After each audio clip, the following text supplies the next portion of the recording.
Assalamualaikum warahmatullahi wabarakatuh. Perkenalkan, nama saya Alfirna Rianti dari kelas 810. Pada kesempatan kali ini, izinkan saya untuk menjelaskan materi tema 1 dan tema 2, mata pelajaran Ilmu Pengetahuan Sosial. Langsung saja, kita mulai.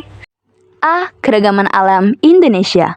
Letak dan luas. Berdasarkan letak geografis, Indonesia terletak di antara dua benua, yaitu benua Asia dan Australia, serta di antara dua samudra, yaitu Samudra Hindia dan Pasifik. Indonesia berada di antara 6 derajat LU sampai dengan 11 derajat LS dan 95 derajat BT sampai dengan 144 derajat BT.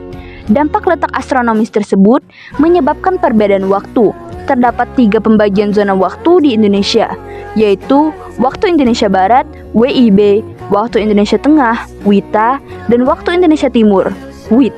Setiap zona waktu di Indonesia memiliki perbedaan waktu 1 jam, sehingga Waktu Indonesia Timur lebih awal 2 jam dibandingkan dengan Waktu Indonesia Barat. D. Pemanfaatan sumber daya alam. Potensi sumber daya alam Indonesia. Sumber daya alam yang terdapat pada pertambangan Freeport merupakan salah satu contoh dari berbagai sumber daya yang ada di Indonesia yang memiliki beberapa kandungan cadangan mineral seperti tembaga, emas, dan perak. Sumber daya alam dapat dibedakan menjadi 2, yaitu sumber daya alam yang dapat diperbarui dan tidak dapat diperbarui. Contoh sumber daya alam yang dapat diperbarui yaitu air, tanah, dan hutan. Sedangkan yang tidak dapat diperbarui yaitu minyak bumi dan batu bara. Sumber daya alam di Indonesia dirinci menjadi 3, yaitu sumber daya alam hutan, sumber daya alam tambang, dan sumber daya alam kemaritiman. Meningkatkan kualitas sumber daya manusia Indonesia. Setiap jenis pekerjaan memerlukan kualitas manusia atau sumber daya manusia yang kuat. Pengembangan sumber daya manusia Indonesia adalah bagian dari proses dan tujuan dalam pembangunan nasional Indonesia. Terdapat beberapa hal yang harus menjadi prioritas utama dalam pembangunan kualitas SDM. Di antaranya ialah sistem pendidikan yang baik dan bermutu. Untuk mencapai hal tersebut, maka diperlukan penataan terhadap sistem pendidikan secara menyeluruh, terutama berkaitan dengan kualitas pendidikan serta relevansinya dengan kebutuhan masyarakat dan dunia kerja.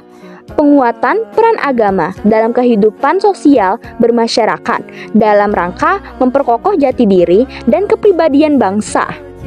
D. Peranan lembaga sosial dalam pemanfaatan SDA dan SDM. Lembaga sosial merupakan keseluruhan dari sistem norma yang terbentuk berdasarkan tujuan dan fungsi tertentu dalam masyarakat. Lembaga sosial terbentuk berawal dari kebutuhan masyarakat akan keteraturan kehidupan bersama yang dianggap penting dalam hidup bermasyarakat. Sebagai makhluk sosial yang tidak mampu untuk hidup sendiri, mereka saling membutuhkan sehingga timbul aturan-aturan yang disebut dengan norma kemasyarakatan.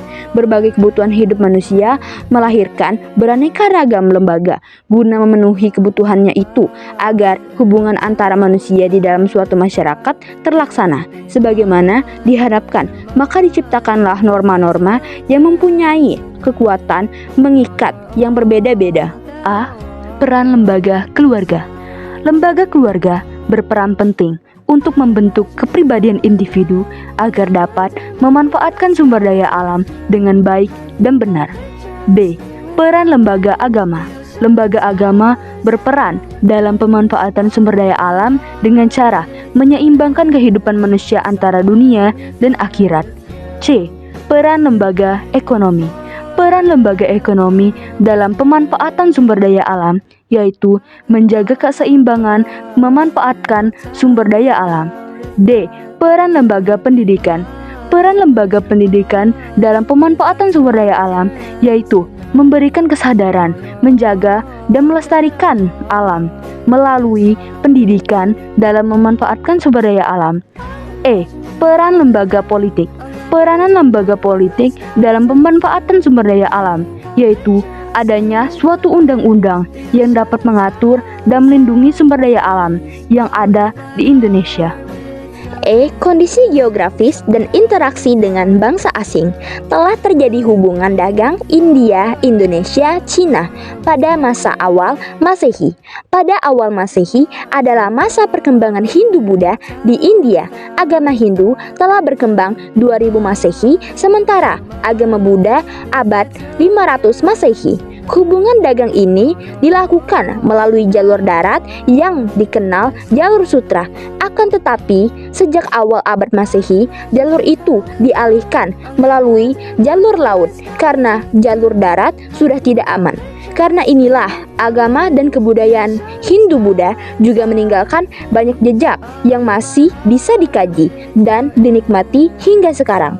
Candi merupakan salah satu hasil kebudayaan pengaruh Hindu-Buddha di Indonesia. Jumlahnya sangat banyak sehingga besar di Pulau Jawa. Selain candi, ada juga seni pahat dan ukir, barang-barang logam, dan kesusastraan. B. Mobilitas sosial. Mobilitas sosial adalah pergerakan atau perubahan status sosial seseorang atau kelompok dalam status sosial masyarakat. Ini mencakup perubahan posisi, status, atau kedudukan dalam hierarki sosial, ekonomi, dan politik. Jenis-jenis mobilitas sosial. 1. Mobilitas vertikal. Pergerakan naik atau turun dalam hierarki sosial seperti promosi atau degradasi.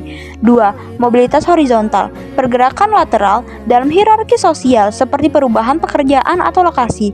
3. Mobilitas geografis. Pergerakan dari satu tempat ke tempat lain seperti migrasi. 4. Mobilitas struktural. Perubahan struktur formasi sosial masyarakat seperti perubahan sistem politik atau ekonomi. Faktor yang mempengaruhi mobilitas sosial. 1. Pendidikan. Akses ke pendidikan berkualitas mempengaruhi kesempatan mobilitas. 2. Ekonomi. Kondisi ekonomi dan akses ke sumber daya mempengaruhi mobilitas. 3. Kelas sosial. Latar belakang kelas sosial mempengaruhi kesempatan mobilitas. 4. Jaringan sosial. Koneksi dan jaringan sosial mempengaruhi kesempatan mobilitas. 5. Kebijakan pemerintah. Kebijakan pemerintah dapat mempengaruhi mobilitas sosial.